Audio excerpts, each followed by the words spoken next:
பெரிய பிராண்டு ப்ராடக்ட்டை மார்க்கெட் தெரியாமல் லான்ச் பண்ணா என்ன ஆகும் அப்படிங்கிறது ஒரு பெரிய எக்ஸாம்பிள் நிசானோட எக்ஸ் ட்ரெயில் அப்படிங்கிற ஒரு வண்டி 3 சிலிண்டர் இன்ஜினோட இந்தியாவுக்குள்ளே வருது. அது ஃபாரினில் தயாரிச்சது அங்கே வருது. அதோட காஸ்ட் 50 லட்சம் ரூபா. 3 சிலிண்டர் 5 சீட்டரில் இன்னைக்கு கியாவில் என்னென்ன அப்டேட்ஸ் இருக்கோ எல்லாமே அந்த வண்டியில் 2024 லான்ச் பண்ணுறாங்க. ஒரு 150 வண்டி தான் வருது. அந்த 150 வண்டியில் இந்தியன் கஸ்டமர்ஸ் யாருமே ஒரு யூனிட் கூட வாங்கலை. கடைசி ஒரு 27 யூனிட் மட்டும் டீலர்ஸ் பாயிண்ட்ஸில் பில் பண்ணுறாங்க. கடைசி அந்த யூனிட் எங்கே போகுது அப்படின்னா ஒரு 37 யூனிட்டுக்கு மேலே அவங்களால எந்த டீலர்ட்டையும் செல் பண்ண முடியாது. அவங்க என்ன பண்ணாங்கன்னா பிபிடிட்ட ஒரு 40% டிஸ்கவுண்ட்டில் கொடுக்குறாங்க. அது 27 லட்ச ரூபாய்க்கு பிபிடி அவங்க வெப்சைட்டில் விற்கிறாங்க.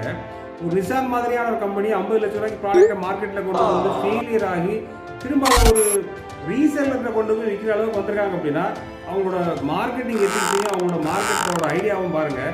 அதனால தான் இன்றைக்கி நிசான் ஜப்பானில் இருக்கக்கூடிய அவங்க ஹெட் குவார்ட்டர்ஸுமே விற்கிறாங்க. ஏன்னா அவங்க இதோட நிற்குமா இல்லை இன்னும் தொடருமான்னு பார்க்கலாம். Alpha Moto